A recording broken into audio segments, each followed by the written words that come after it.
Welcome to the March 5th, 2019 work session of the Monroe City Council. Let the record reflect that all members are present, and we'll move right ahead into Mr. Propst's report of the city administrator update. Thank you, Mayor. Just a few things to go over. The contractor CMES is finally back out on the West Spring Street project, making some positive headway on additional drainage drops and some piping out there. So hopefully they'll be finished, and I think they have another 90 days on that contract before additional liquidated damages kick in. But I liked what I saw out there today on that progress.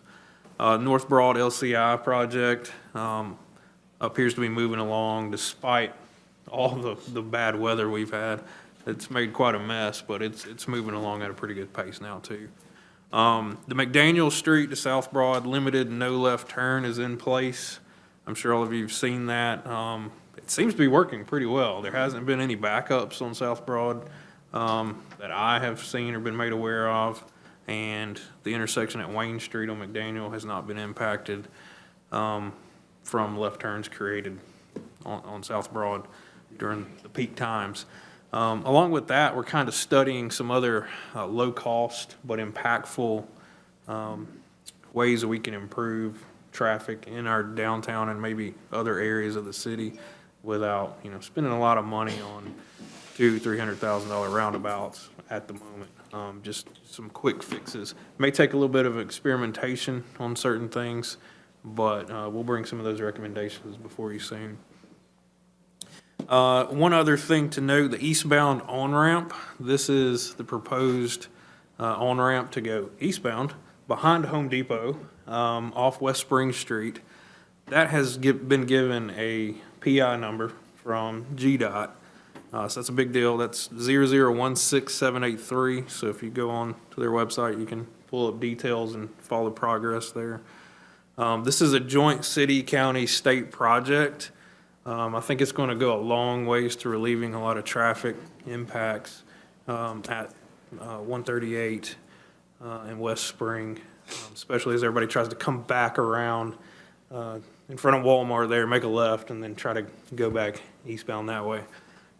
Should be a good addition. The total project construction is estimated at $1.8 million, and the state has agreed to fund $1.3 million. Of course, that could go up or down a little bit, given construction prices, but we're happy the state stepped up and got this project rolling relatively quickly. Next month, GDOT is to let the contract for the reworking of 138 and Spring Street intersection. They're going to do a lot of improvements and enhancements to get that section moving. A few years ago, they added the through lanes that went westbound 138 off Charlotte Rowell. That seemed to have made a difference there.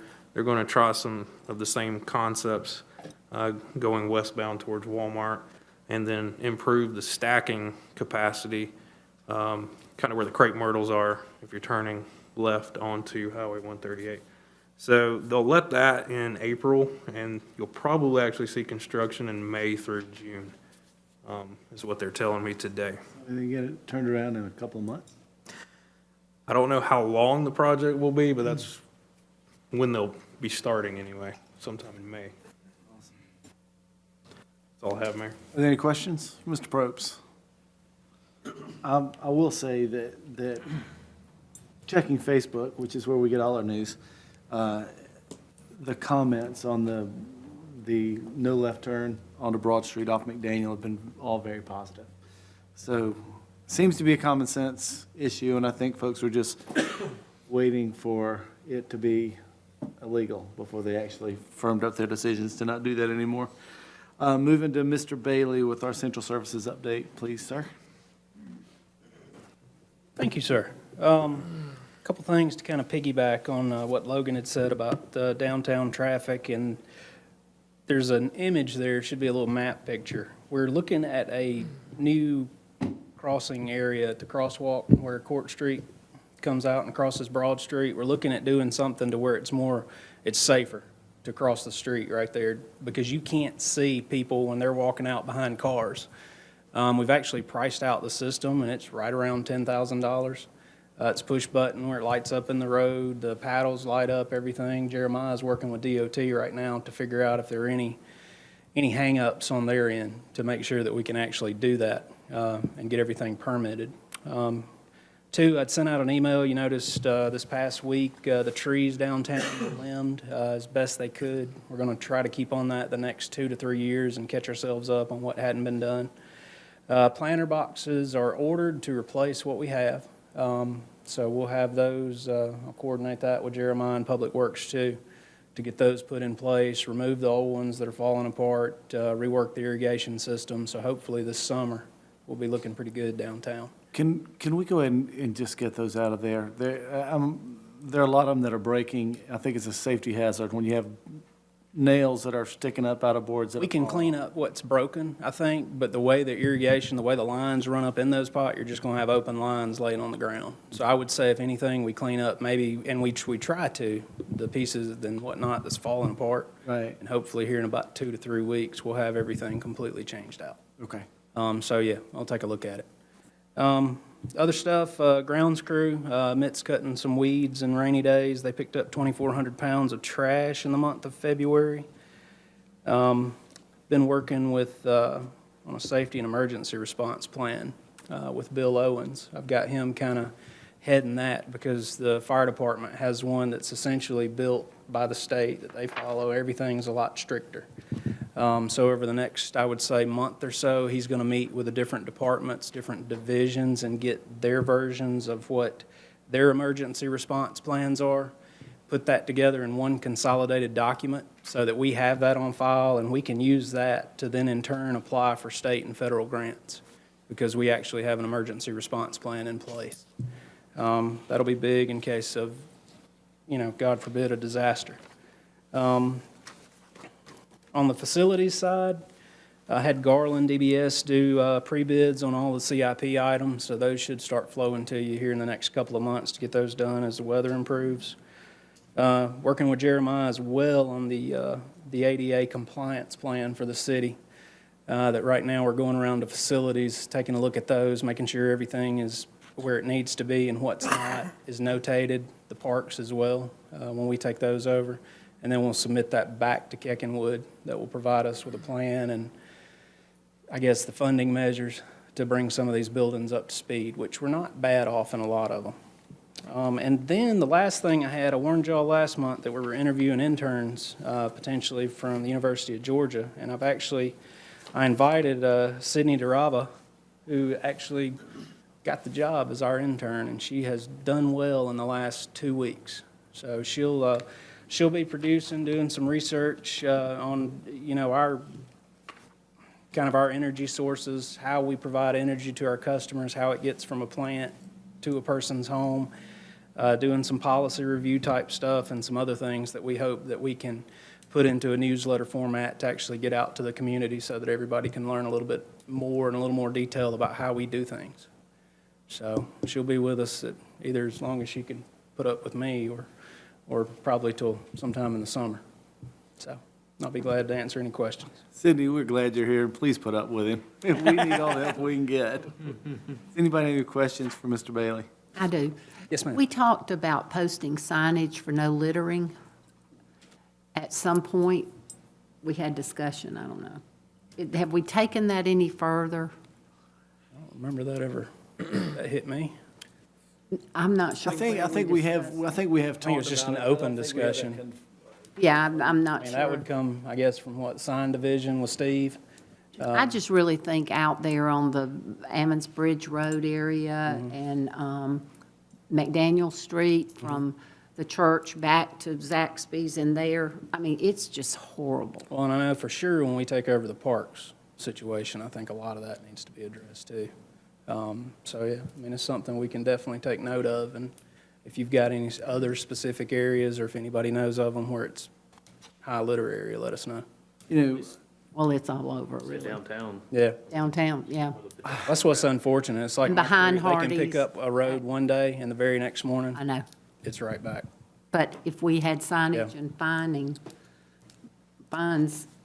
Well, I think we're getting ready to talk about Great American Cleanup Week. It might be something that we're gonna need a cohesive plan every single week. This just drives me up the wall, so, we'll definitely, you'll definitely hear more about that. Oh, yeah.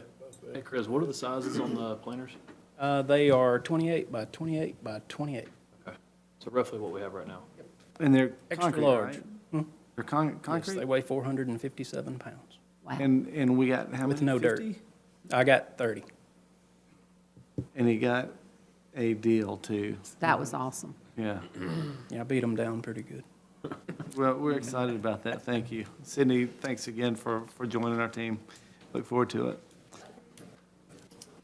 Moving to committee information, Mr. Adcock, Finance. Thank you, Mayor. Ms. Thompson will give a monthly finance report this time. Thank you, Mr. Adcock. You have before you the financial status report as of January 2019.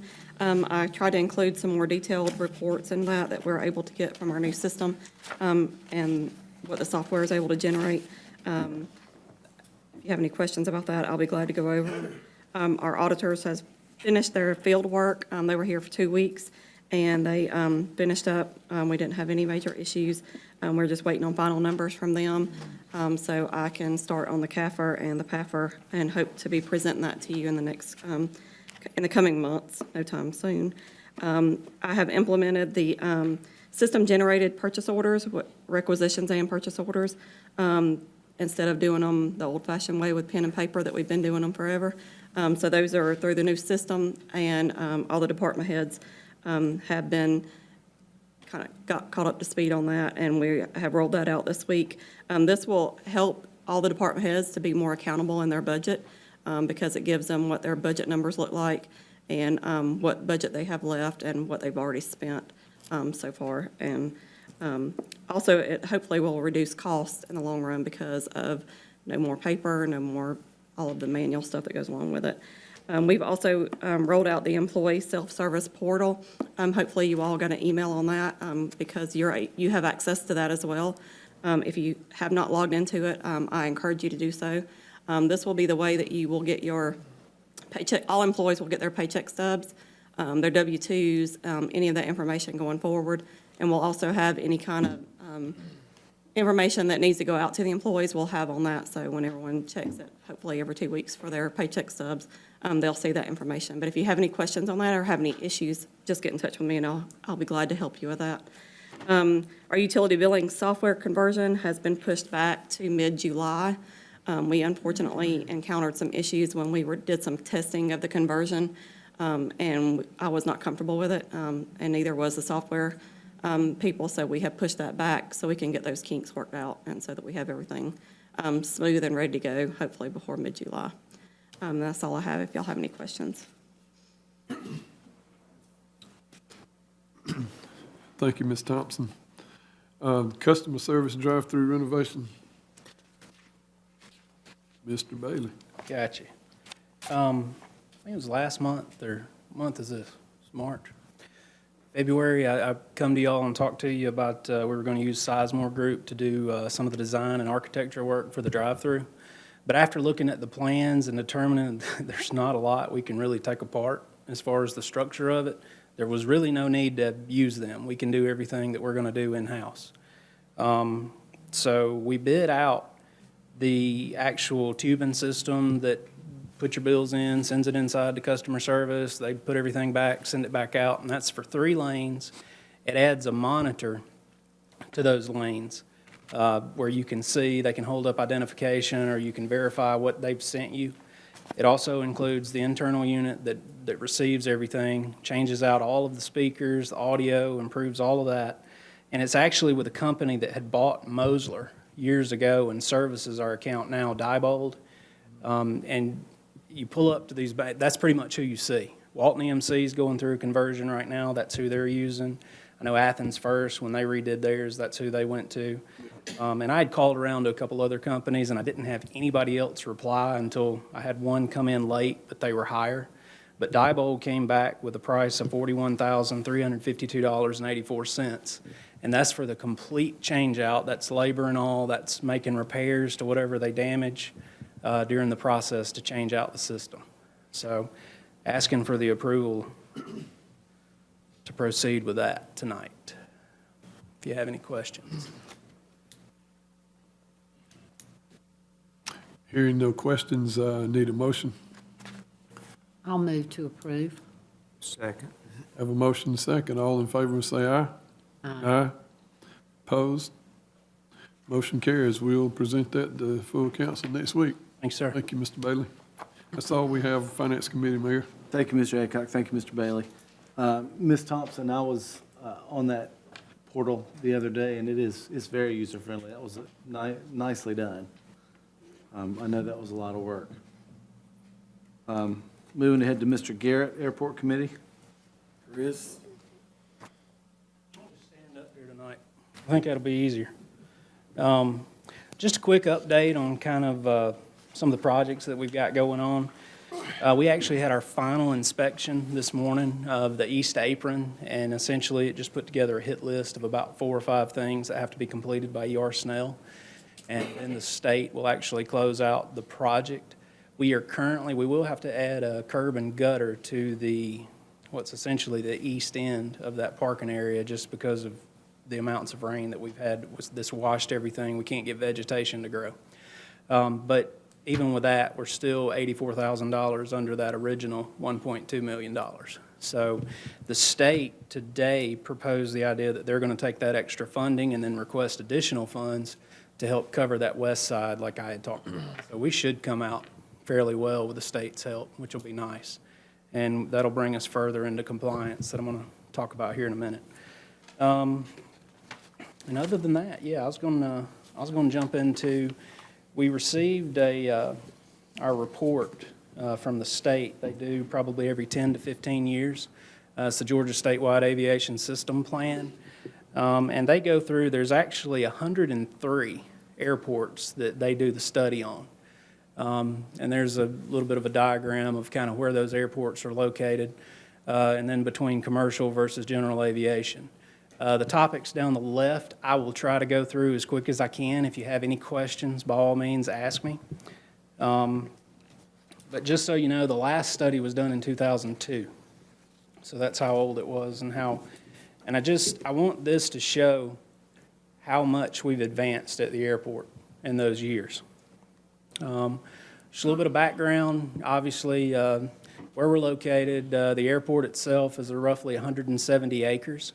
The chart on the bottom right shows what a 30-minute drive, the location that our airport can cover, which is what the state considers, your customer base, essentially. And it's roughly 216,000 people that are within a 30-minute drive of our airport. And I think Walton County's population is just 90,000, give or take. So we reach out much farther than that. And then this shows, I thought y'all would be interested in this part of it because it shows what Walton County's projected population growth is. In 2013 was 85,000. By 2035 should be 127,000. And that 1.82% is roughly about half a percentage point above the state average. The projected employment growth by this study increases it by, about 11,000, and that again is above the state average of what's anticipated. If you jump over to our based aircraft, you'll remember that I've given y'all updates on when we update our based aircraft numbers. I don't think that had been done since about 2005, which was before I started with the city. And they had that 37 based aircraft number. Right now, the study that we did this past summer, we had 36.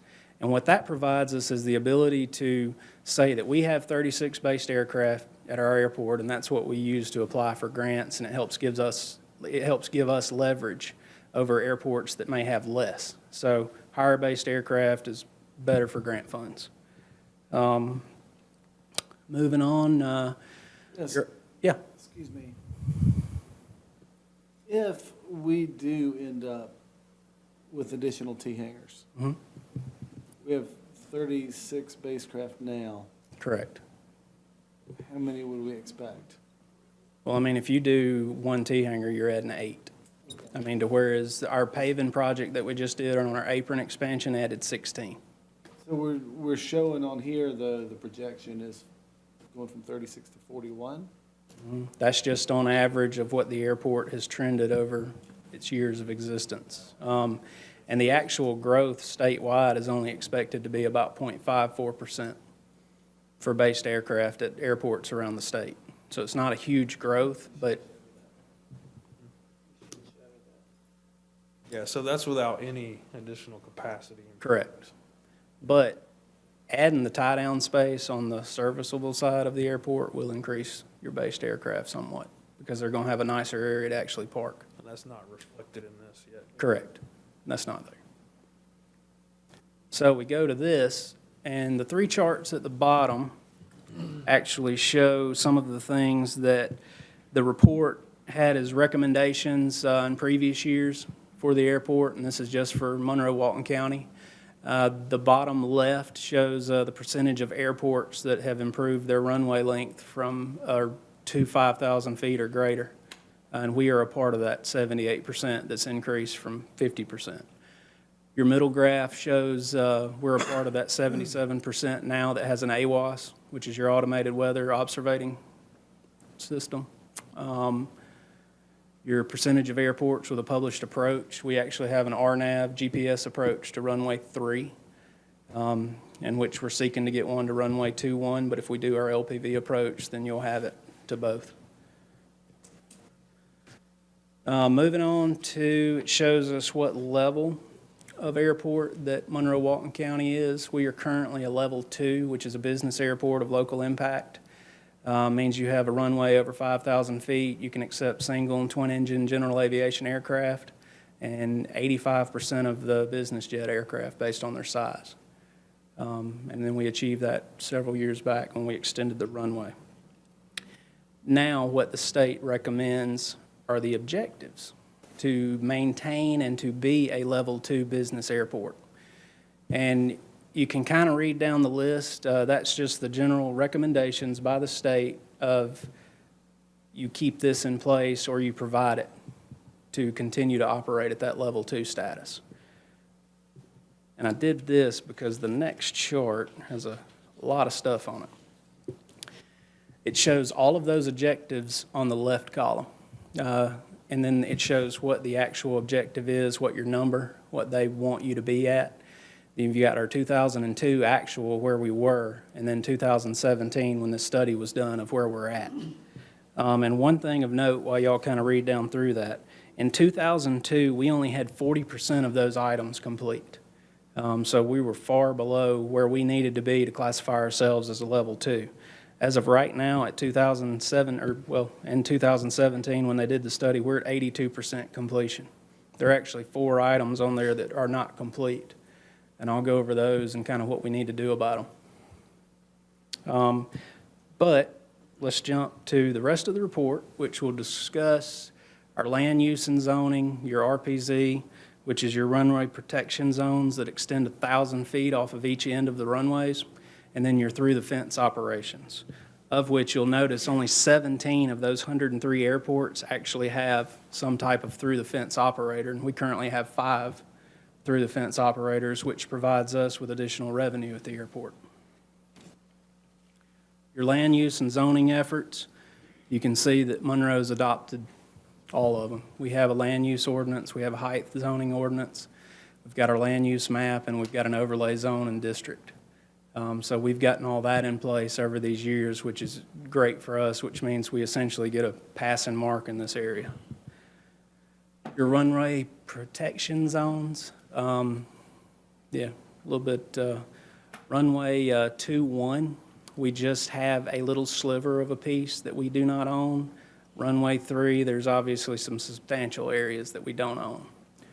And that $2.4 million number is the estimated cost that it would take to perform the acquisition or the moving of a road, which is shown there on that left diagram, that being part of Panell Road, and you can see where we buried the power lines. The bottom left part of that orange triangle is what the county's facility, and then those 3 lots that we're actually going to have some tree issues, I believe, after this last inspection. So again, yeah, runway 3 is 2.4 million. Runway 2-1, I'll be glad to pay for, is $900. The through the fence operators, I just wanted to list them. It's Flight Train Monroe, Skydive Monroe, which also operates Alcovey Mountain Venture. And 2, May the 11th is when they'll have their ESP fundraiser event that they've done for the last 12 years, I believe. The Mid-Georgia Soaring Association has a large presence at our airport. Obviously, Williams Industries, which is Virgil Williams, and then Fairweather Flights that serves as our FBO. Our report card, as it was presented to us by the state. And those 4 items that I noted that we are currently not in compliance with for a level 2 airport are those top 4. It's your runway width, which we are at 75 feet and we should be at 100 feet, but the DOT stated today that they would never press that. So I kind of highlighted the $3.5 million number in red because I don't expect us to have to do that. The guidance is simply adding a hold position, location signs, breakaway signage on your runway, on your taxiways. And then the terminal building, which we've discussed, we actually have it in the CIP, is that 850, and then additional space for parking, which is a space for every based aircraft plus 50% for visitors, which means we need 54 total spaces. All of that adds up roughly to about 1.16 million, which would bring us basically 95% compliance with the state, which is what we've tried to build for all these years and what we've tried to do over the last 5 to 10, and we're close. Your second little section goes over those, essentially your land acquisition on your RPZ zones. Your third section is going to be your paving, which we have in the CIP for this coming year, and should knock out 80% of that. And then the bottom shows how our CIP that we've requested to the state and federal government actually aligns with everything. So you can see, and that's what Logan and I have spent a lot of time and a lot of explaining to pair all of these things that are required by the DOT and the FAA, and to actually put that in place with our city's plan to grow our airport and to bring us into state compliance. And we've done fairly well over the last couple of years. And the last slide I have is there's a list of the projects that we have completed in the last 5 years. And of that 80% that we are in compliance currently, we achieved probably 20 to 25% of that in this list right here. So that's a big thank you to the City Council for voting and for approving these different projects. And then we've gotten funding from the state and federal governments to do it. So with that said, I'll wind that down. Any questions, by all means. Chris, what is the need for runway 3? The need for runway 3. $2.5 million. Well, now what that means is, and hang on, I'll go backwards. I can't remember if I included it in here. There's actually only 30% of the actual airports in the state have full control of their RPZ zones. That doesn't mean that you can't still operate your airport. So don't think that means that we're going to have to close down runway 3. It just means that we don't have total control of that. Therefore, it kind of serves as an additional liability for the airport. But it's not something that the state necessarily goes after you on for not having. So, I mean, it's just like the county's facility.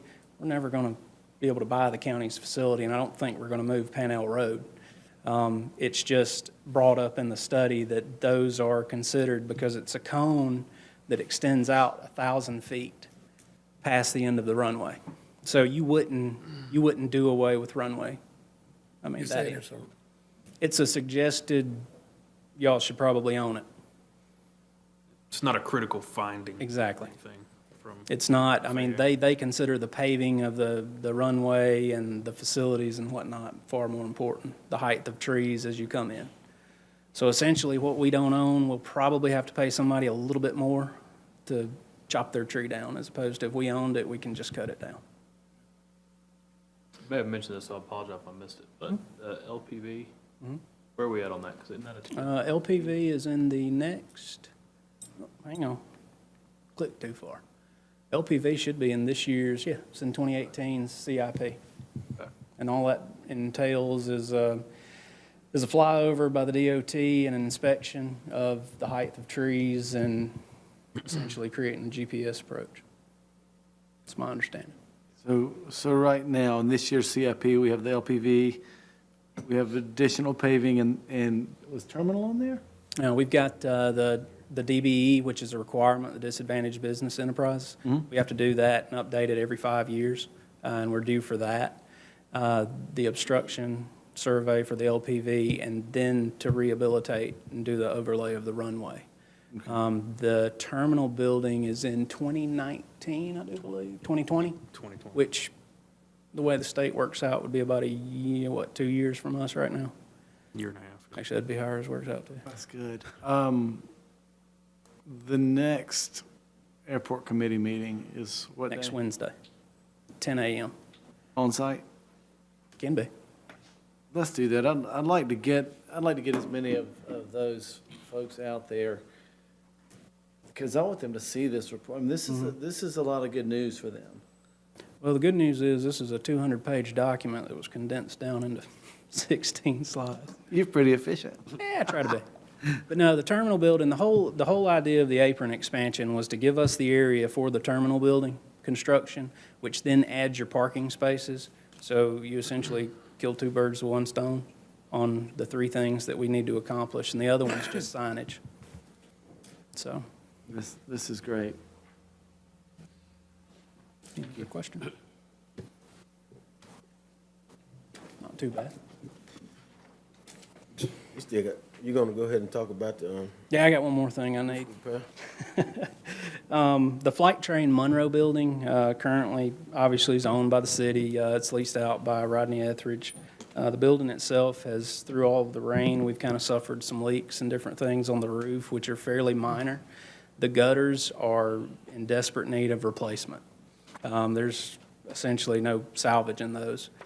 So we had Garland, the same company that does our other facility bids and everything. They had 4 contractors on site to provide bids. The low cost came in at $16,920 to repair the roof and to replace all of the gutter systems, and then essentially flash where the small part of the building joins the large part of the building. So I'm making that request so that we can do those repairs. So where that 16.9 coming from? It's the bid for the labor, the material for the roof, and then gutters themselves, all the way around the building, downspouts and everything. As far as Where the money funding coming source, we'll have to pull that out of probably SPLOST transportation for the Right. airport. Because it's not something that we budgeted just because you don't necessarily know you're going to run into it. So how much money left in splash for the airport? Some of the remainder of the project, You know, I mean, we're 84,000 under budget. 4,000 under, so it can come from the residuals there on that match.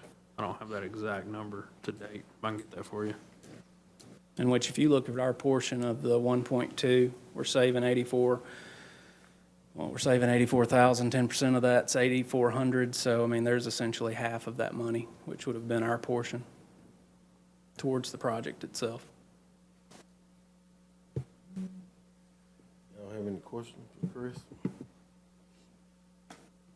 I guess that will be all for us. Are we going to be voting on that next week? No, tonight. That'd be next week for the Talking about committee be to next approve. week. Well, we'll have to have a motion and a second to do something tonight. Correct. Make a motion to approve the 16,920 for the roof repair and gutter.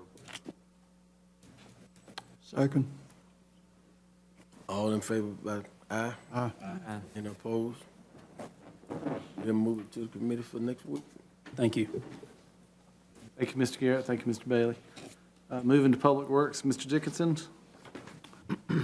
Okay, first we have the solid waste report. Mr. Smith? Thank you, Mr. Dickinson. Got a couple of things. Going to highlight the January tonnage report. We collected 12 1,200 tons. Half of it was commercial and the other half pretty much residential. Collected 126 tons of recycling, and customers deposited 6,700 tons of waste in the transfer station. That's an increase of about 1,900 tons compared to last year, so we're off to a pretty good start.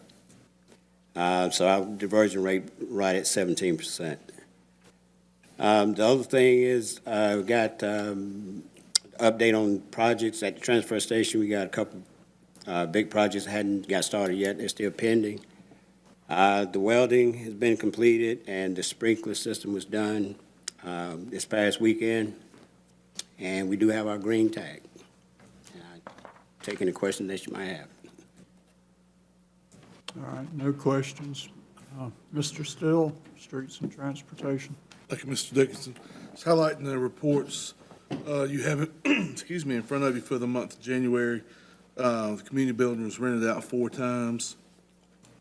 Our street division throughout the month of January and up until, I guess, last week, have been fighting conditions, but we are out and about making regular repairs to potholes, utility cuts upon availability of hot mix asphalt. When it's not available, we're doing that with coal patch. Seems like since the rain has stopped, potholes are showing up on a very regular basis. We're trying to stay ahead of the game on that. Our leaf truck is still running on a daily basis. They are keeping in time for that now. The piles have dwindled down, but I'm assuming the next, maybe within the next month, that truck will probably shut down. Probably another good, clear weekend. There'll probably be another big push out, and then that should wrap things up for the leaf season, and those guys will be back out on the right-of-way, maintaining it, cutting it on a day-to-day basis. We're in the middle of a rehab sidewalk project over here on William Street. It's coming along good now that we're getting some good weather to work. Once we finish that, we will pick back up and complete the section right here on Highland. A couple 100 feet left there to do, and we'll wrap that up. I wanted to highlight a couple of things off of what Chris said about the ADA transition plan. That plan is something that we have to update annually through the state, and that is anything that, like our sidewalks and all the facilities are included in that plan. And what it does is it creates a plan with a monetary figure on it that shows when you update, like an intersection, that you have to update it and make it ADA compliant, which goes into the slope of the ramp, the matting that you see for the visually impaired, the tiles that you see at the end of these ramps. Those will be put in. We'll start seeing more and more of those as we make improvements into our intersections throughout our sidewalks. So we did a lot of work on that plan, and we'll be getting it turned back into the state, or to Kicking Wood to turn into the state pretty soon. I think that's it. I'll be glad to take any questions. All right, no questions. Then we have a couple of action items. First, the tires for the loader at the transfer station. Mr. Smith? Thank you, Mr. Dickinson. Yeah, we're asking your approval to replace the solid tires on the John Deere from Setco at $30,317. Our last purchase was in 2017, so we've gotten a lot of life out of them, which really we're paying like half of that on an annual basis. You can see there's a picture of what ours look like, and there's a picture of what they're supposed to look like. So we're pretty much on the nub right now. Take any questions if you have any. All right, no questions. I need a motion. I'll move to approve the purchase of the tires. Second. All right, have a motion and a second. Any discussion? All in favor, state aye. Aye. Aye. All right, we'll be recommending that to full council. And then the second item Mr. Smith, the Great American Cleanup. Okay, thank you, Mr. Dixon. Yes, we're asking to designate the week of April 22nd through the 27th, which is a Saturday. The 22nd is Earth Day. As our Great American Cleanup Week, we allow citizens to come in and dump trash for free. They can dump up to 10 tires. Anything over 10, there's a surcharge. We also is proposing to extend the whole month of April for the cleanup week as a promote citywide cleanup. And we are prepared to set up dumpsters at designated areas for the cleanup and assist the citizens wherever it need be.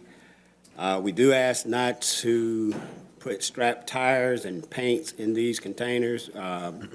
We can set up something separate. If they just call the office, if anybody have tires, they just want to get rid of tires, we can separate those out. And take any questions you might have. All right, no questions, then I need a motion to approve participation in the Great American Cleanup. So move. Second. All right, I have a motion and a second. Any discussion? None. All in favor, state aye. Aye. All right, that's approved. I recommend that to council for approval next week. Thank you, Mr. Dickinson. Before I move ahead, were there any additional questions for him? Great American Cleanup, I hope you will all get your families and friends out helping. Usually I've seen Norman picking up. My daughter and I got to go pick up last year, and I'm hoping to get a lot more folks involved. So however we can make this a real community-wide effort, I would really appreciate it. Hey. Moving to utilities, Mr. Yeah, Little. before you do, Yes, sir. comment on that. Did you say you want to extend the free stuff for the entire month of April? Yes, the actual Great American Cleanup Week would be that week, but we all want to use the whole month of April to promote a citywide cleanup. And Mayor, I would suggest that we find some type of heavy publicity on the entire month of April. Right, we've been working on that. I've got a couple of ideas I've been working with Logan and Sadie on. Thank you. Moving to utilities, Mr. Little. Thank you, Mayor. The first item is the monthly electric and telecom report. Mr. Thompson. Thank you, Mr. Little. As we said a couple of weeks ago, MEAG will be replacing the power lines from Breelove Drive to Highland Avenue. These are the big transmission lines, the 100-foot tall ones that were all pushed around in the 93 tornado that they're all sort of leaning to one way or the other, depending on which way the wind was blowing when the tornado passed it. These will all be changed out to a spun concrete pole. They started delivering material today over at our facility behind Popeyes. This is a lot of large equipment. There will be traffic issues. There will be one road closure during the project. It will be Plaza Drive, but I will work with all the impacted businesses to make sure they know, and we're going to get it all out on social media to make sure everybody's aware. But once this project's done, we'll be able to make the final tweaks to our design to replace our power lines down Spring Street. And this all coincides with our new beautification with the sidewalks. Our design is going to encompass some ductile iron poles that do away with all the guy wires. So it'll be one less wire running down into the ground that we can work around the sidewalks, work around some other things to make it look a little better. Our meter testing project is moving forward. We've ordered the equipment. It should be here shortly.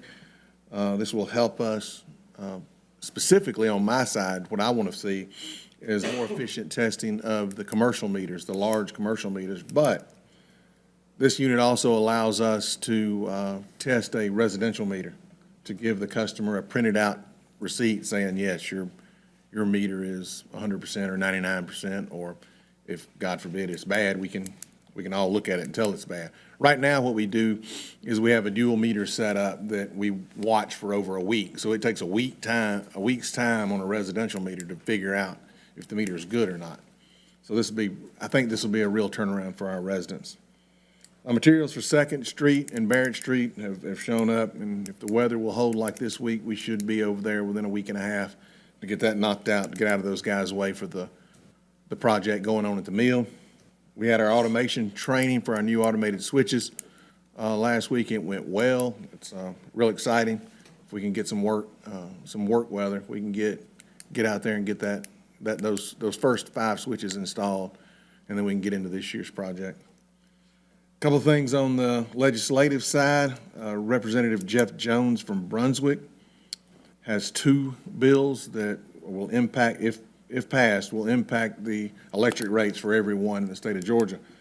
It's 93 and 94. One is about the coal ash dewatering, and one is about moving coal ash from the coal ash ponds at coal plants into a landfill instead of allowing us and the co-owners to encapsulate it on site.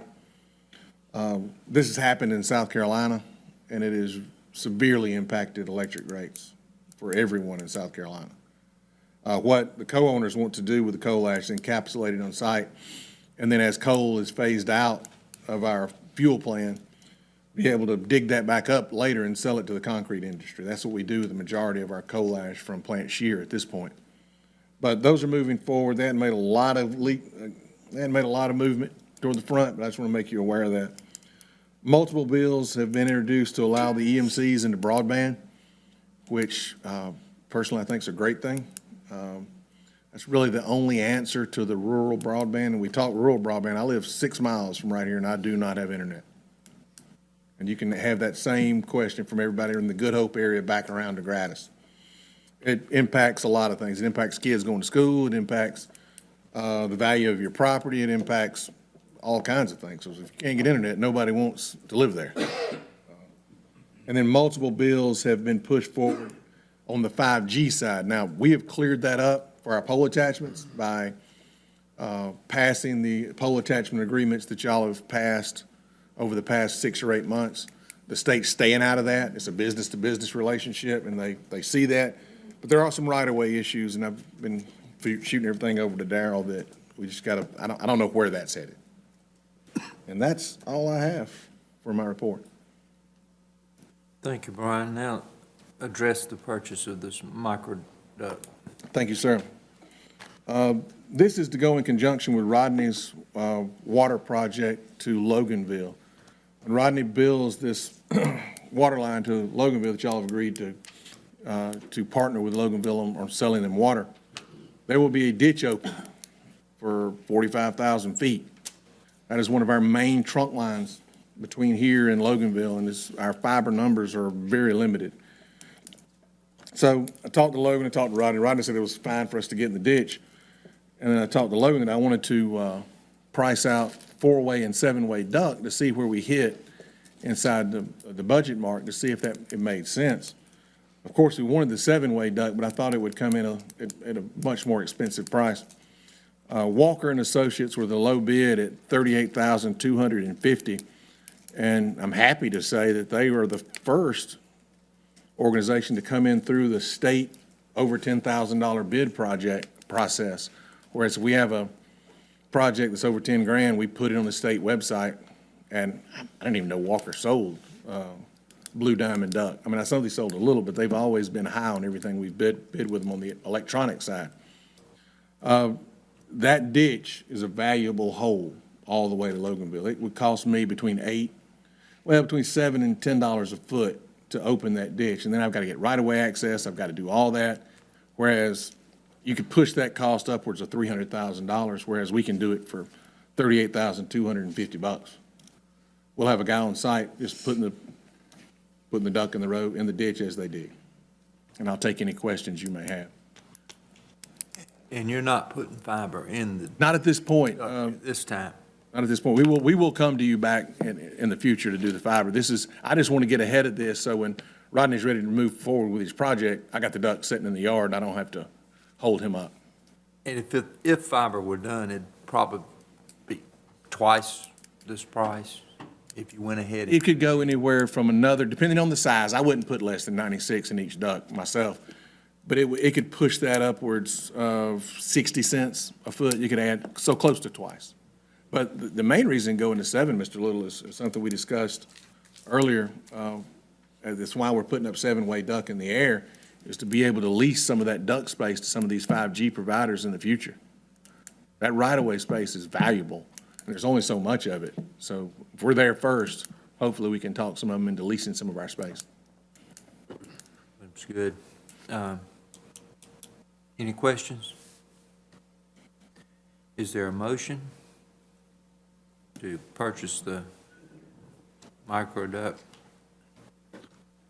Mr. Chairman, I move that we approve the purchase of the microduct.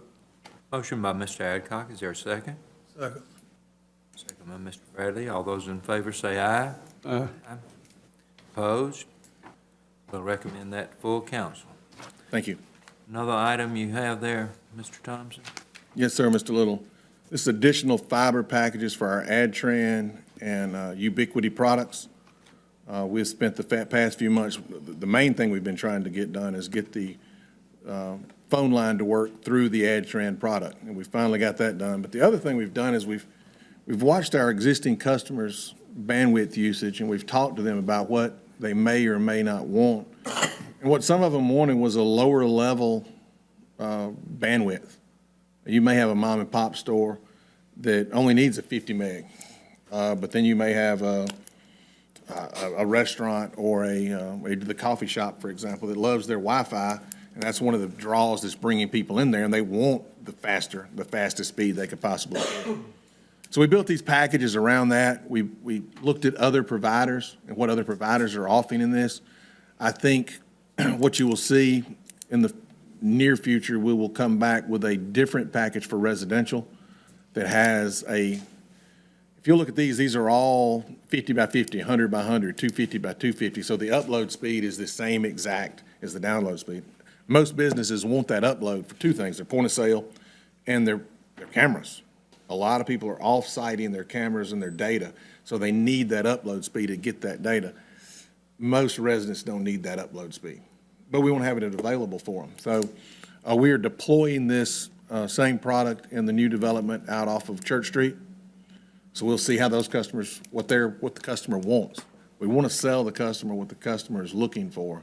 So this is our packages for downtown and the business areas that we are selling this AdTran and Ubiquity product. We've got plenty of capacity We've got to sell it. We got 20 gigs of capacity, and we are doing about 7 at the top meg, not even, or 7 gigs, I'm sorry, 7 gigs at the top end at night. And that capacity can be turned up with basically a key click. So the businesses downtown that already have fiber, are they running now the 500? We allow, in this product, we're suggesting that we allow businesses that are already on one of our other products to be allowed to pay their legacy rate or go to their legacy rate. So most of them, some of them stayed on the legacy rate, but most of them are looking at that 500 to 500 or 1 gig to 1 gig. So like Ms. Malcolm, when we changed her from the wireless over to the fiber, we left her at her legacy rate. That works for them, so that's the rate we want to leave them at. Now, we want to allow everybody that opportunity to do that one time as we roll them. I don't want to force anybody out of their product. I don't want to say, you've got to go to this and you've got to go to this speed, because I think that alienates your customer. It causes a little issue for us on the backside trying to manage that. But in the future, if you're a new fiber customer, one of these fiber products is what we would sell them. So do you have a package for the people out at Stone Creek?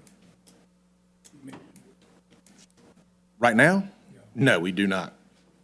It would be one of these packages right now, but we will be building some residential packages to bring back to you. I would tell you, if I could get that 50 by 50 for 109, I'd be happy. Will the residential packages be as much as 50 by 50, or are they going to be? I think a lot of people would take that. I mean, I would take that. I'm paying $70 for 15 by 256 on satellite, and I don't even get that. But I think a lot of people, I want to make this available to them, but I do think we need to have a lower end package for, the big reason I think we need to have lower end package, there are some people that just want to have internet for sending an email and seeing the grandkids. That's really all they want internet for. And if you don't have that package available, they're just not gonna buy it, and I don't wanna lose that revenue. So what's the speed now? For who? For those people that we It's have? 20 by 1, I believe, or 18 by 1. 80 by 1. And price? 21, about $22, $23. Okay. So as you roll this out, is the residential price going to change dramatically? I don't think so, no, sir. We're not gonna suggest it does. I'm not gonna suggest it does.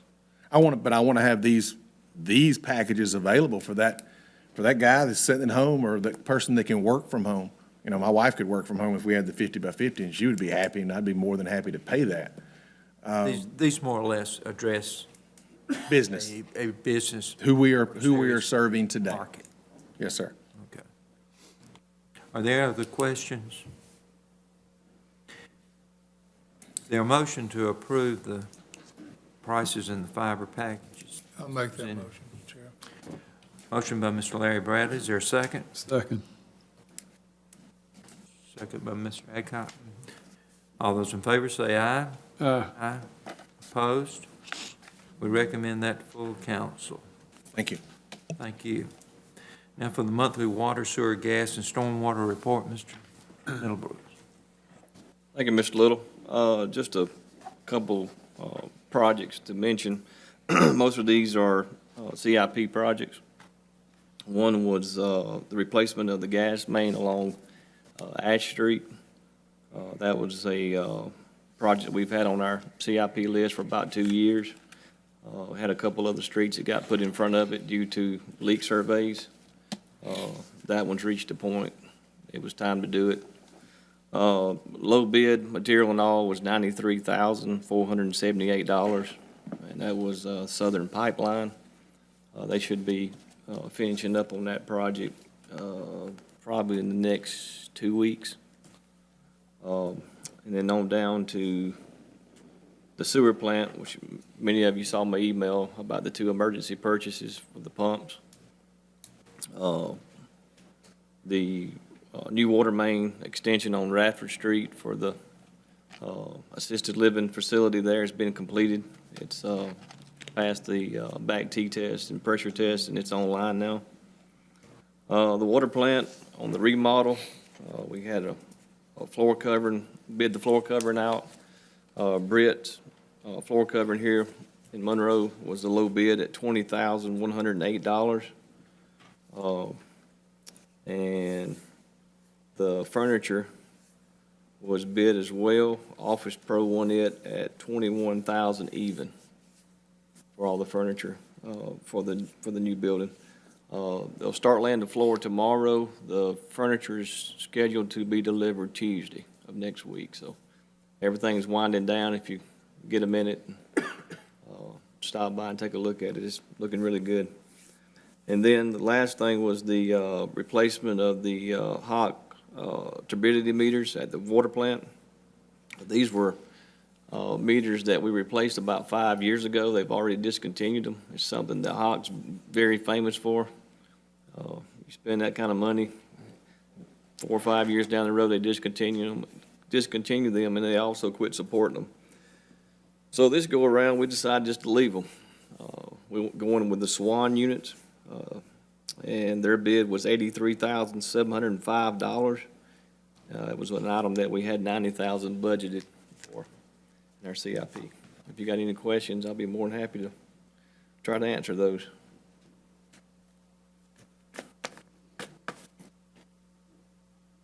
Okay, so you're not asking for any action from the committee? Not on the report, no. Those were CIP items. Those are CIP previously items. budgeted. Just wanted them to report anything that went on that came out of that CIP too. In the emergency purchasing procedure, is those items purchased, do they come back to be approved later? You know, I looked at the policy and it's actually silent on that, but if you'd like to make a motion on accepting those emergency items, that'd be perfectly acceptable. Well, they were definitely necessary, and I think that there is a policy, so Yeah. if a motion, I would make the motion that the committee recommend to council that they be approved. Is there a second? Mr. Bradley? Those in favor of approving the emergency purchase, say aye. Aye. Opposed? All right, we approve that. Now, you do have one item, Mr. Yes. Middlebrooks. This is asking for your approval, spend $22,320 to install 880 foot of 2-inch plastic along Bankers Grove Boulevard. How this came about, many of you probably noticed the regulator station that sits in the ditch right near the entrance of Bankers Grove. It's got a little fence around it. It's kind of an eyesore, and it's also a drainage issue at times. 'Cause the water, when it comes down spring from the bank, the fence itself actually sits over in the ditch. So, from a recent Public Service Commission inspection, we determined that that regulator station didn't have a valve to operate it during an emergency. So we started looking at ways to actually put one in, which was going to require digging up the main out in Spring Street. Well, after some further investigation, we found out we could actually do away with it by running this line, tying it over to the Michael Etchison regulator station.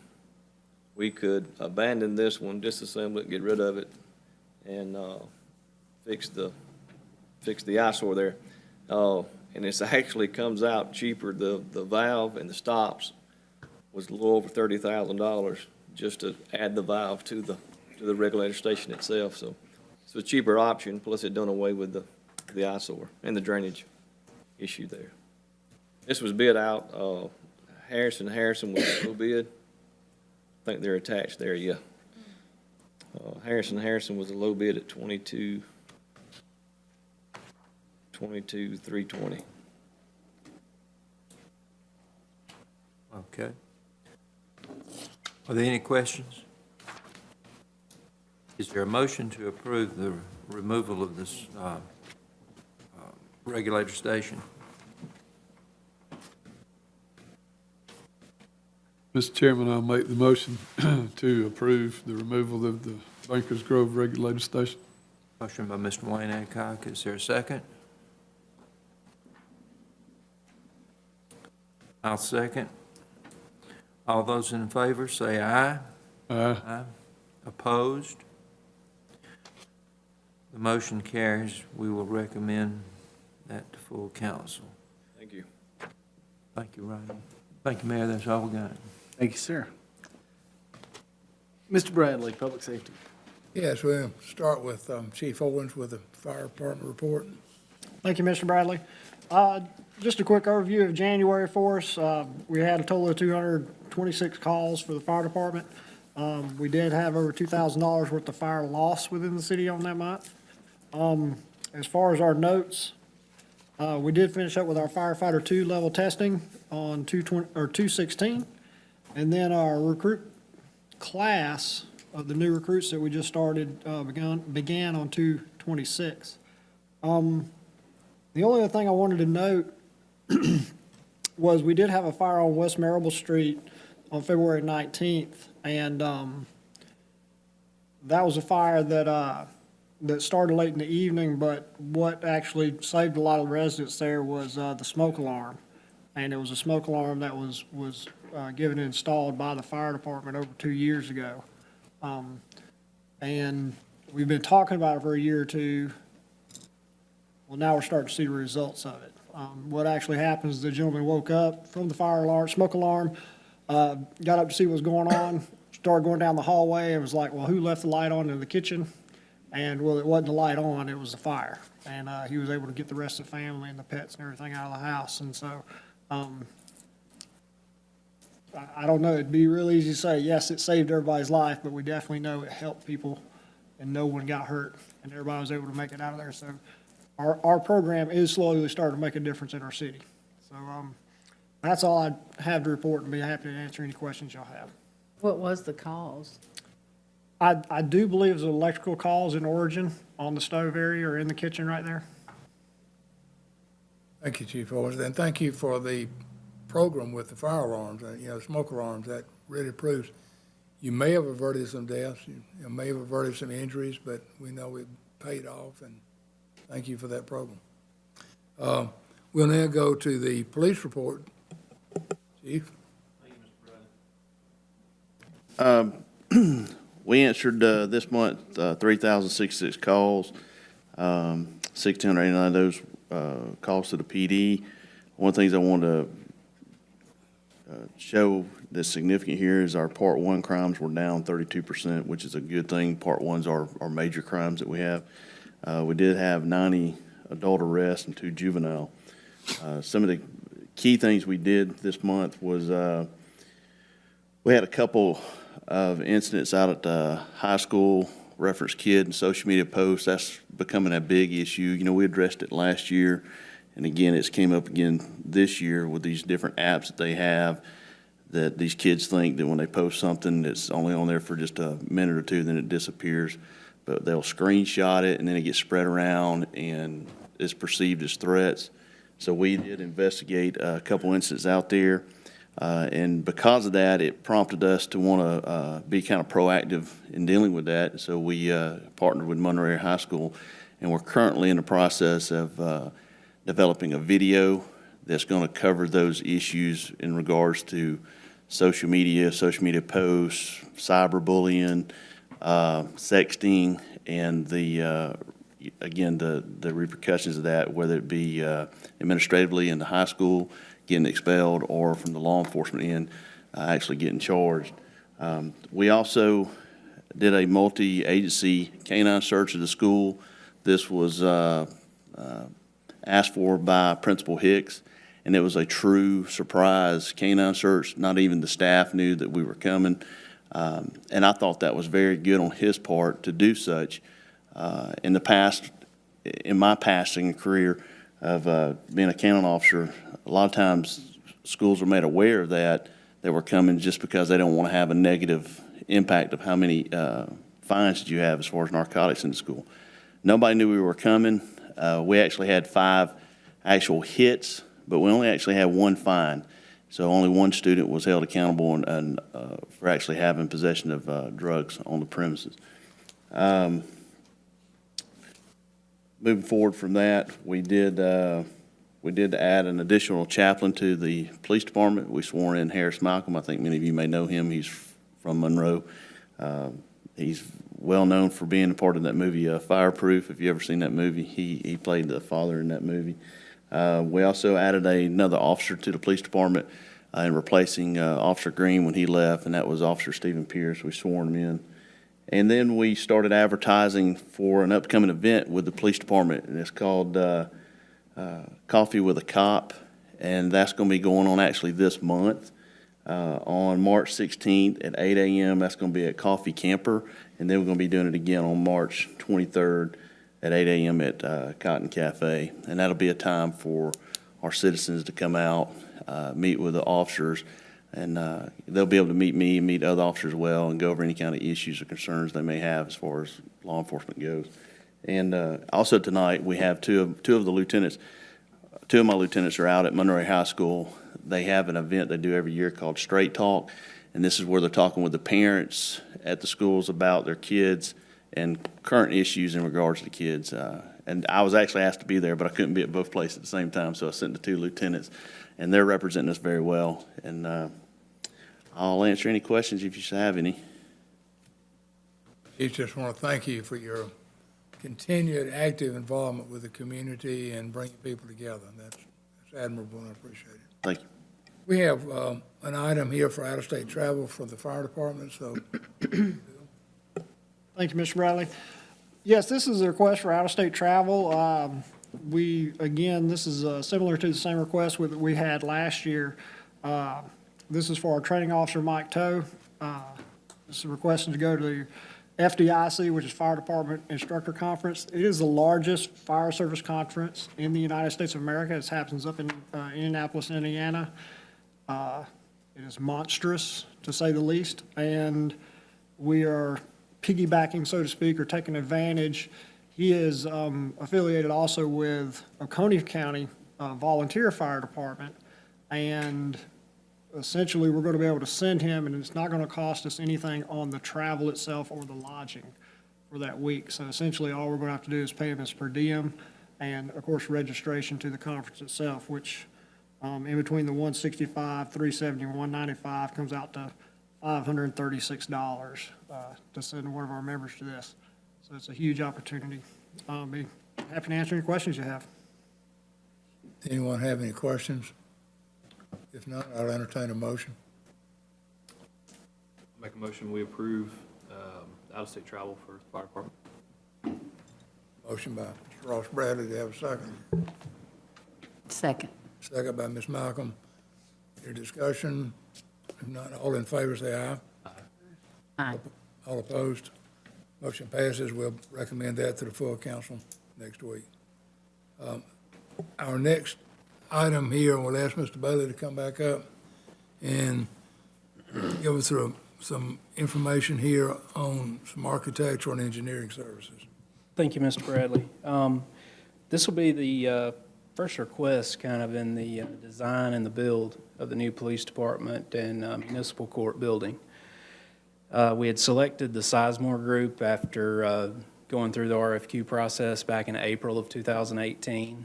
And after multiple discussions, meetings to figure out kind of what the process is, what we're going to go through, what we're going to ask them to actually carry the weight in when it comes to the whole design, the construction, bidding, and the administration of the actual construction.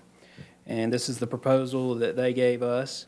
And we've went through it, discussed it with them, taken out a few things, added a few things, but the total is for $122,100 for the complete architectural engineering service for the build-out of the police department. And you can flip through. They actually have a, on the, I guess, what would that be? That'd be the second page. Under scope of work, they actually have the approximation. Our target budget is the $3 million, and they've got it broken down into the different pieces of that. We'll discuss the roof work here in a few minutes, and then the professional services, which they will provide. Actually like that. They provided a scope from $130,000 to $150,000 and then came in under their own budget. So I thought that was clever. But yeah, this is the submittal of that, and I'll be glad to answer any questions. So Chris, at this point, you're requesting $122,100 to be approved for the Sizemore Group, is that correct? Yes, sir. And this $122,000, though, is part of the $3 million budget we've already approved. Yes, sir. Is that correct? Yes, sir. This is the first piece of that for the full Not any design. additional expense No. other than what we've already. No, it will be under that $3 million budget, Okay.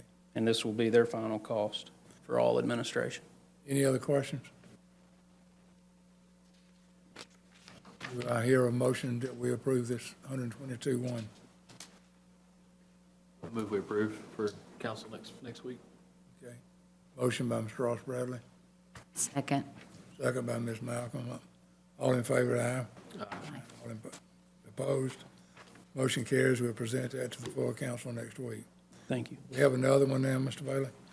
Yes, sir. This is for essentially the entire exterior, roof, walls, everything. It is the Garland DBS group that we've used in the past that we're having do the airport work that we discussed earlier. But this is the restoration replacement of the main roof, the issues that we're having where we have several holes, leaks, different things. The metal roof that's on the front of the building, and then the exterior walls. They went through the entire bid process. They're capped out on certain areas of what the expenses can be through the MICPA program. And then in the past, we have chosen one vendor to do everything, but on this one, because of the amounts, we went with the low bid on each item. So they will be working in conjunction with our design phase with Sizemore Group. And as soon as this phase is done, if we get approval tonight, then we will begin the inside construction phase. So the total cost for the exterior and the roof is $727,172. And this is to Garland as the general contractor for it? Yes, sir. And just to emphasize again, this 727,000 is a part of the 3 million that's already been approved. Yes, sir. Any other questions? And I guess obviously they're gonna start this after Sizemore has completed No, this will actually begin and coincide with the design phase because it's already been a discussion between Sizemore and Garland of what we need to do as far as the exterior and the roof before we can begin construction on the inside. Seal up any leaks, any water issues, and just get everything, essentially, let's get the shell ready.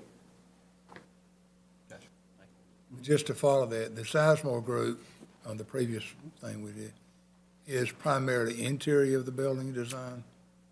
Yes, sir, but to a point, I mean, they will help us with the facade if we change anything, which we didn't necessarily elect to do. I think it'll be as simple as breaking the grocery store look, and to where you can separate and have signage for municipal court, which would be on the right side if you're facing the building, and then the police department, which will be on the left side, so that it situates itself as two different entities. But that facade work Will be done in in, conflict with this work that's being done here, I guess that's. no, sir. This needs to be done regardless of what we're doing for. Yes, sir. Any other questions? Have a motion for approval?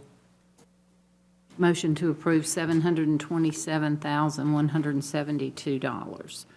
Motion by Ms. Malcolm. Second by Mr. Bradley. All in favor, say aye. Aye. All opposed? Motion passes. We'll present that to the full council next week. Thank you again. Thank you, That's Mr. all we have. Couple of things for the chiefs. I appreciate how both of you are so proactive with installation of those fire alarms and with coffee with a cop. I think that's excellent for our community to be comfortable around the police officers, because a lot of fear there, but there are also times of need when they're going to need you, and you're the only ones around. So we appreciate you doing that. Also, I talked to Amanda, and I'm sorry, I don't remember her last name, Lawson. She had done a report, just for everybody to know. They had 40,000 calls last year, and there were only 11 uses of force. So that's pretty impressive from our whole team, and when they unholster a gun, that is one use of force. So the moment it comes out, that's considered it's a use of force. So 11 out of 40,000 calls is pretty impressive.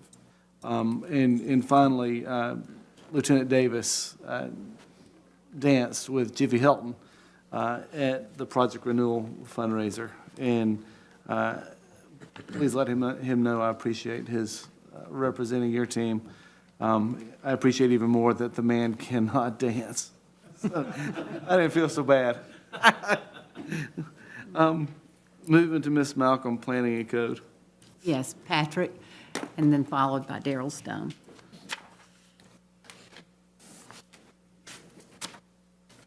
Thank you, Ms. Malcolm. You have the report in front of you. This is for the Code Department for the period of January. Just some of the highlights off the report. We had 137 permits written in that month. We currently have approximately 25 houses under construction within the city. In case anybody hasn't noticed, it's really picked up residential development. So that's a good thing. We've had 14 new business licenses issued, had one business closed in that time frame. There weren't any major projects listed on your report that you have in front of you, but I just wanted to mention to you a few that are ongoing. Graceful Manor, which was mentioned earlier, is the senior living center that used to be the Grace Baptist Church Fellowship Hall. That's under construction at this time. That's going to be 16 or 17 units. L.R. Berger has started work. They started putting in their grease trap and doing some site work there. South on Broad is making great headway. And Murphy Oil in front of the Walmart, they're going to be completely scraping and rebuilding that and installing a convenience store there instead of just the kiosk. So there'll be some major improvements to the look of that site as well. The city marshal portion, he picked up 51 signs from the roadways. He reissued 150 repair cleanup notices and investigated 4 tampering and theft cases on which he issued 4 citations. Historic preservation granted COAs, certificate of appropriateness for a fence on West Highland Avenue and exterior renovations at 802 South Broad Street, which were also approved. And if you have any questions about the report or anything else going on in town that I can answer, I'll be happy to do so. Are there any questions? Thank you.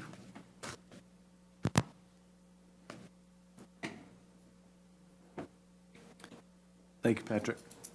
Any other questions for Ms. Malcolm? Hearing none, we'll move to economic development. Mr. Bradley? Thank you, Mr. Mayor. Mr. Crosby, would you like to share your report with us, please?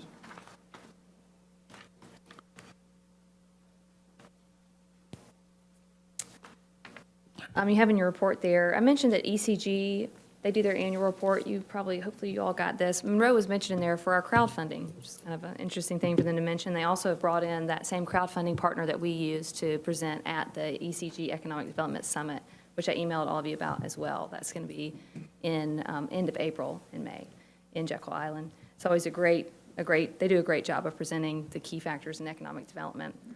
Other things to mention on here is that Monroe has been selected as the Heart and Soul Workshop location for GMA. You'll be starting to see information through GMA for that. It's a real honor. We'll be the focus community. It's where you guys and other elected officials can get additional credit for training, and they'll be coming to Monroe and looking at some of the things that we've had success in the past few years with downtown development. So that's exciting. The Young Game Changers will be back end of March, and on the 20th, they'll actually be doing a site visit to Stanton Springs with the Walton County Development Authority. That is also the same time of the County Development Authority's Economic Development Summit, March 21st and 22nd. So hopefully everybody is planning to participate in that. And we've switched over the downtown website to a new website that was part of MuniCode when they built out the city site. It took a while for us to get our mini site created, so that is now live, and we're updating little minor tweaks and edits to that, and so that is up now. And also mentioned on here, 100% occupancy in available downtown spaces. That number can change every day. We have warehouse space available, but when businesses come to us and we get references in our office, we don't have any available retail spaces for them, which is a great problem to have. It just means we're probably about to get to the point of growth where we'll be looking for infill buildings and we need new spaces for places to go and grow. So that's exciting for us. Lots of other notes on there. Our board meetings for DDA, CVB are next week, and the next downtown event we'll have is the car show. We'll be shutting down Broad Street this year and have the cars all along Broad Street. So that'll be fun to do it. It's the first time we'll ever do the car show that way, and this is 14th annual, so it's a big show. We're looking forward to it. Any questions? That car show runs 9 o'clock, right? 9 to 4? Registration starts earlier that morning, but yes, it goes 9 to 4. Also wanted to make sure you guys knew about the Walton Proud bus tour. They do this every year through the chamber. The reputation of our education options in this county is a big factor in economic development. And so if you guys haven't done the tour and you happen to have this day open, it's worth going to see and see the students, see the sites, hear the educators talk. It's really impressive what we have here.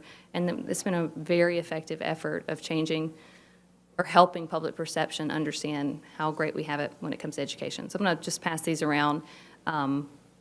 Again, the chamber does this so that you can coordinate with them if you'd like to attend. What's the date on that? March 27th. Any other questions for Ms. Crosby? I'd just like to make a comment. On 100% rental, I remember 10 years ago when I was on the DDA board, and we were much less than 100% occupied downtown. And there was a major effort of the DDA board was to try to find people to come in and rent spaces. I'd like to compliment you, Leanne, other staff, and to compliment this council on things that have been done over the last 8 years, 10 years. See the changes that have gone on with 100% rental rate. Now we try to find buildings and spaces. It's a different challenge. Thank you. Mr. Mayor? Thank you, Sadie. Thank you, Mr. Bradley. Ms. Crawford, Parks. Thank you. We don't have anything with parks, but we have Logan to give us an update on the downtown green space. Yeah, thank you, Ms. Crawford. Just to give you an update on the downtown green space, of course, it's been under environmental review, and we're getting it into the brownfield program, et cetera. So what that means is we've received the pre-limitation of liability letters for the property owners, that's us, as the city of Monroe, along with the business interests that bought the cotton gin. We've established a prospective purchaser corrective action plan and filed that with the state EPD and DNR. So what that means is they're just going to review our corrective action plan that has been prepared between city staff and our environmental consultant. And what they'll do is they'll just review that, see if they need to add anything or take away anything, send that back, and then eventually we'll get our full LOL letter after we do maybe some small pocket remediation of soils. They may take some of those areas off the list. They may add a couple small ones. We don't know until it goes through review, and I don't really have an exact timeline on when that is. However, I've been told this will not impact us for using it for public events. It's just, as long as we're not out there building buildings in the dirt, we're okay to use this space, and there's no harm to the public as there has been in the past many, many years. It's been green space. So all that is good news. It's rolling through the processes with the state, and hopefully it will not be too awful expensive by the time it gets its full brownfield review. But it's been so far a little bit less than expected in total preparation work for this project. How much we got invested in it already? Prep work. In the prep work, we're under $100,000 right now. And how much we plan on investing in that green space? Well, by the time it becomes a full functional park, that's going to be up to you. We're still master planning that deal, and then we'll have all that costed out as far as what amenities you want and, sidewalks, et cetera, landscaping. So that's going to be up to you all, and we'll bring some different design criteria to you. Do you have any idea when y'all gonna put that master plan out for people to see? Yeah, pretty soon. Well, I'll have a better idea once we get all our comments back from the corrective action plan from the state. So we know if we need to modify that master plan in any way. So I'd hate to put kind of a half-baked product out there before we know exactly the areas that we may have to carve out or that may take a little bit more remediation than we even know about. I don't think that's going to be the case, but I want to play it safe. But trust me, I'm wanting to go as fast as I can for this project. It's going to be a game changer for the whole downtown and the city itself. And speaking of that master plan that you talked about, I'm getting some great ideas from y'all. I think Mr. Garrett met with Daryl Stone, had some really good ideas on some of the parks, and Daryl will continue to meet with each of you to try to draft up, several iterations of plans for each park in the city, so that, we're shovel ready, so to speak, as far as grant funds and other funding comes in. SPLOST will start to roll in later this year, and that's a 6-year deal. So we have 6 years plus of work ahead of us for our parks.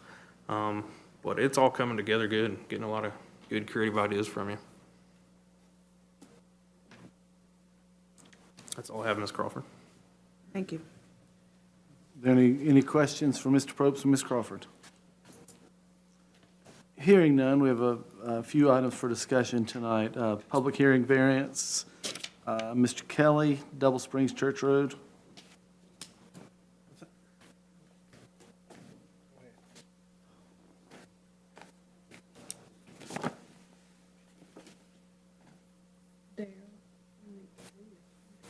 I'm sorry. And I'll address this one, but I think Daryl has the rest of the files for you to go over, so you could throw to him. But just to come on up at your request, I'm here. This is a variance on the building height for a proposed senior assisted living center across the street from the Monroe High School site.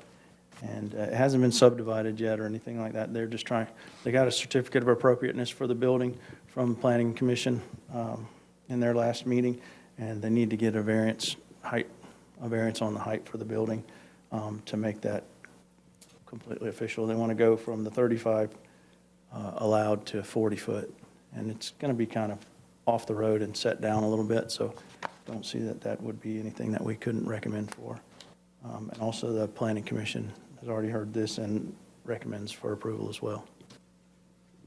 So planning commission was for it. It sits down, so we're probably not going to.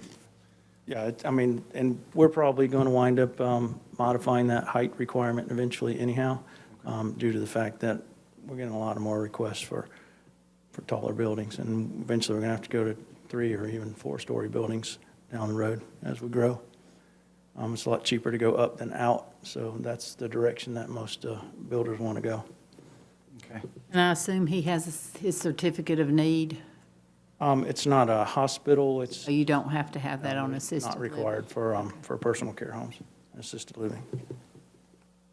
Thank you, Mr. Kelly. Sure. And I will take your name off of this particular one, and we'll move to Mr. Stone. Hearing the rezone of 941 Monroe Jersey Road. Yes, thank you, Mr. Mayor. The request is a rezone for the 941 Monroe Jersey Road. The recommendation is to match the development pattern that's intended use.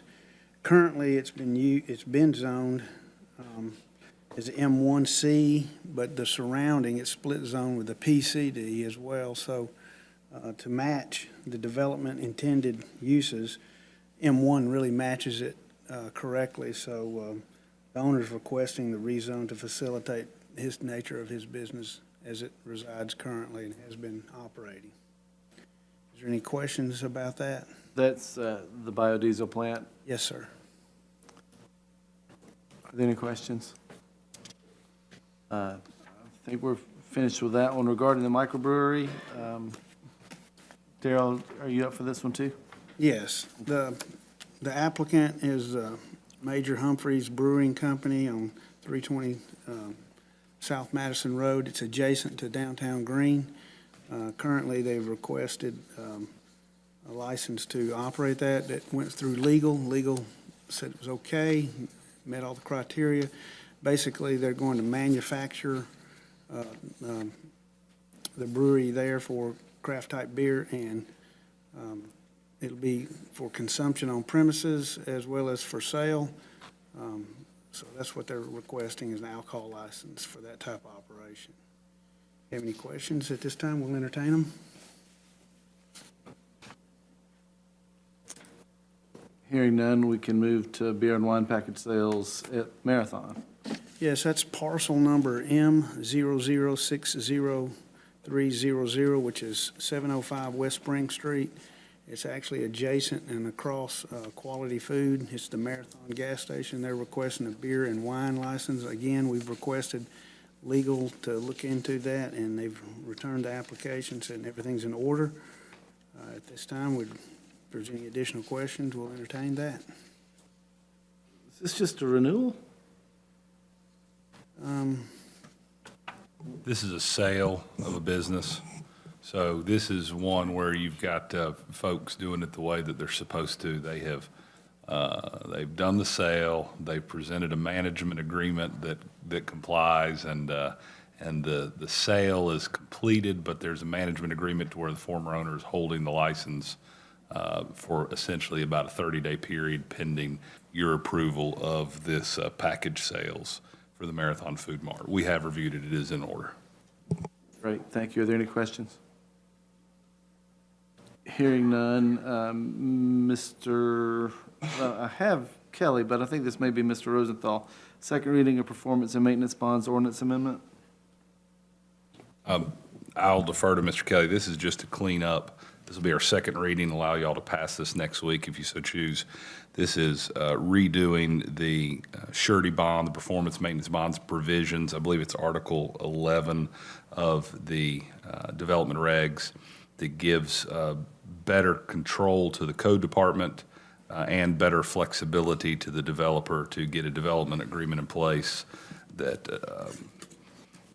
makes sure that you guys don't end up like we did on some others where we have, properties that, neighborhoods that don't have top coats and those sort of things. Should we hit in the future, we don't want to, recessions where we have unfinished neighborhoods, it gives a little bit better control. We did a customized one for the project that you just approved, Stone Creek. And so as more and more of those types of projects come online, this gives the code department better flexibility on these development agreements with their performance bonds and maintenance bonds, and that's the purpose of this rewrite. Next week will be your second reading. Great. Thank you. Mr. Kelly, Mr. Stone, did either of you have anything to add? No, thank you. Any questions? We'll move to the first reading of the speed zone ordinance amendment. I have Jeremiah. This ordinance is just for signage purposes. Okay. Only for the speed zone on both on and off systems. As far as the correct signage being placed in the proper places to differentiate one speed zone to the next. Signage is correct. Okay, great. Thank you. Are there any questions? Moving to the resolution of Georgia Cities Week, Ms. Krosick. No, ma'am. Next week, we'll be discussing the resolution of the Georgia Cities Week. It's a resolution that the City of Monroe recognizes Georgia Cities Week, April 21st through the 27th of 2019, and we encourage all citizens to support the celebration and corresponding activities. Then we have a lot of whereases, and I will sign it.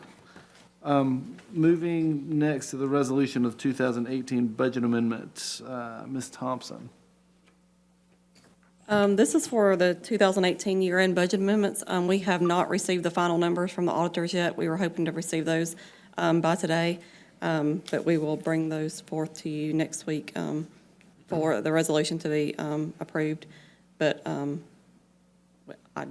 we didn't get them in time to have it on the agenda. Okay. Yeah, staff needs a little bit more time to review what they have to make sure that it matches what we have. We didn't want to just force that into this week. Okay, but we expect that in the next couple of days. So you'll have time to review it before it comes up. Well, yeah, I wanted it 2 days ago, but still waiting on it. Like a marriage. We do have a couple of things that require an action tonight.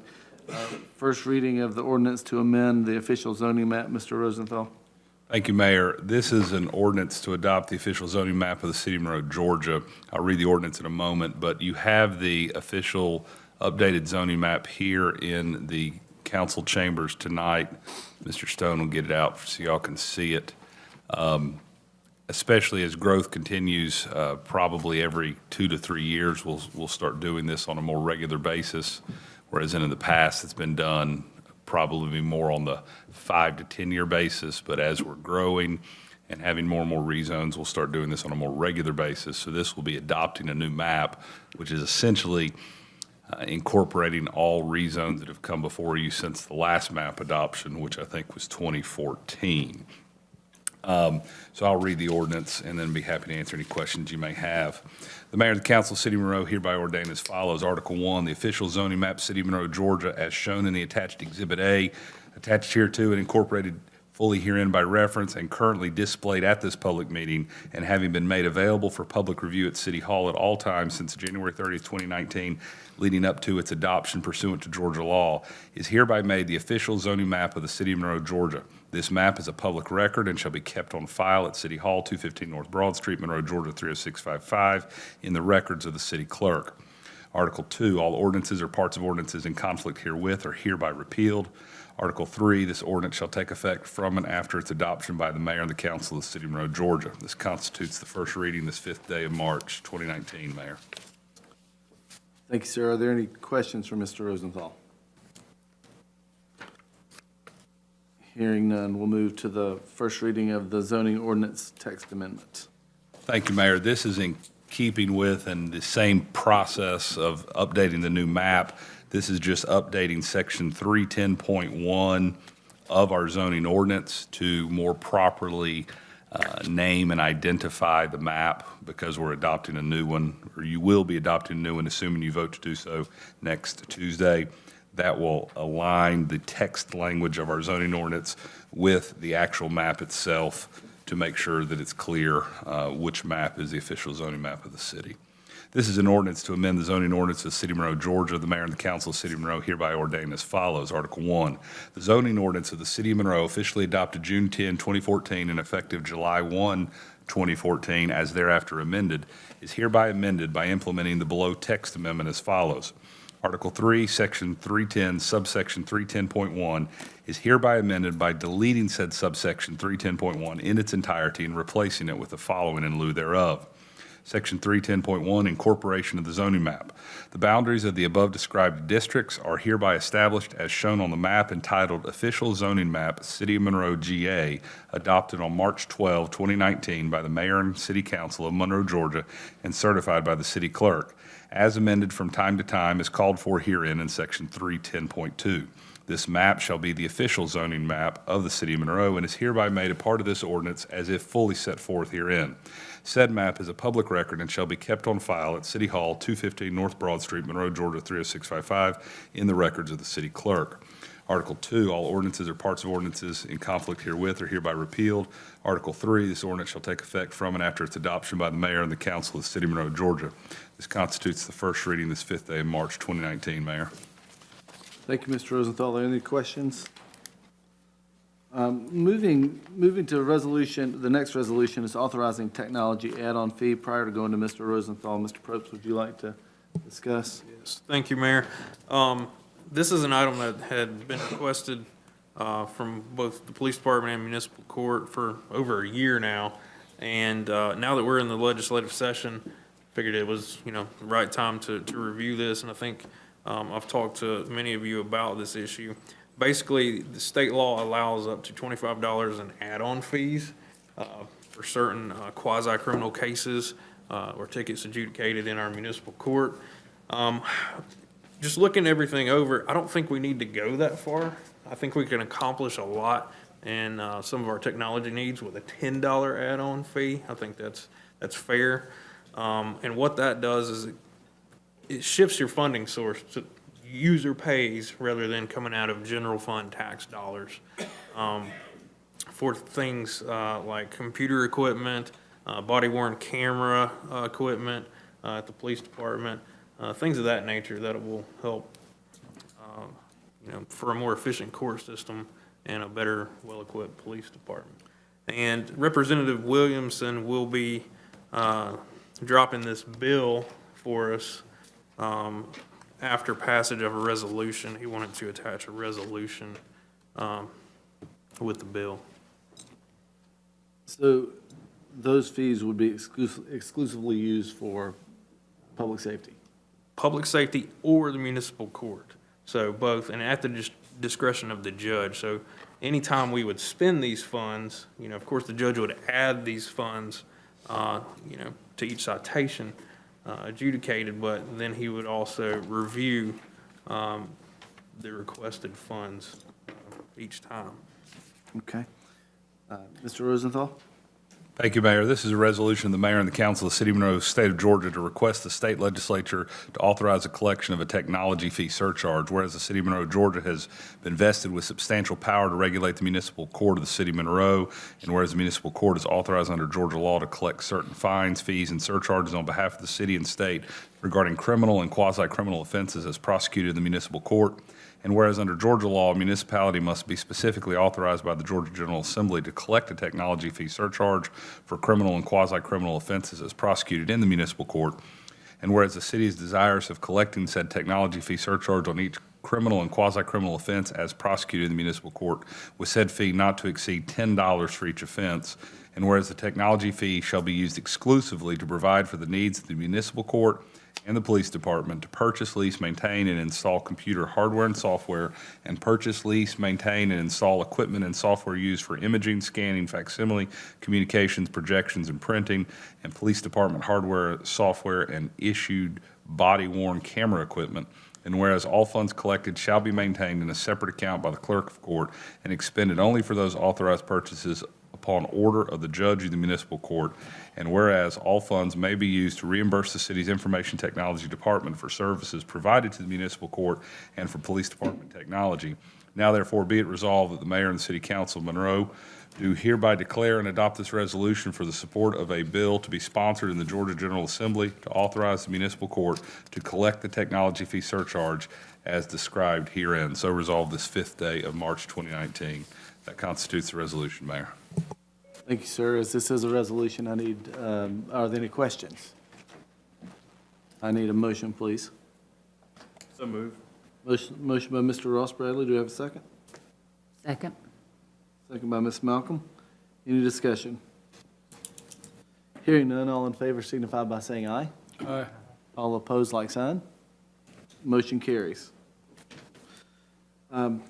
Quick and painless tonight. I need a motion to adjourn, please. Excuse me, Mayor, Yes, if we sir. could, we need to back up. We glossed over item number 3, the variance. In addition, we addressed the rezoning, but item number 3 on discussion, on 941 Monroe Jersey Jersey Road. Road, I'd like to bring that to the council's attention. The property owner at that biodiesel place has requested to place a structure there to where he can work on trucks. He's requested a variance of approximately 25 feet to buffer that area. So we have recommended that because under the rezoning, prior to the rezoning, there was not required one. Now with the rezoning, it will require a greater buffer, but he was asking to reduce to 25, but also plant deodar cedars to screen. And the applicant has spoken with the adjacent landowner, and they have no objections. Move approval. Thank you, thank you, thank you. We'll go with that next week. We'll make it official. I'm sorry I missed that. Thank you. Now, did I miss anything else? Could I have a motion to adjourn, please? So moved. Mr. Ross Bradley, do you have a second? Second. You hear me, you motion? Second by Ms. Crawford. All in favor signify by saying aye. Aye. All opposed, like sign. Motion carries. Meeting adjourned.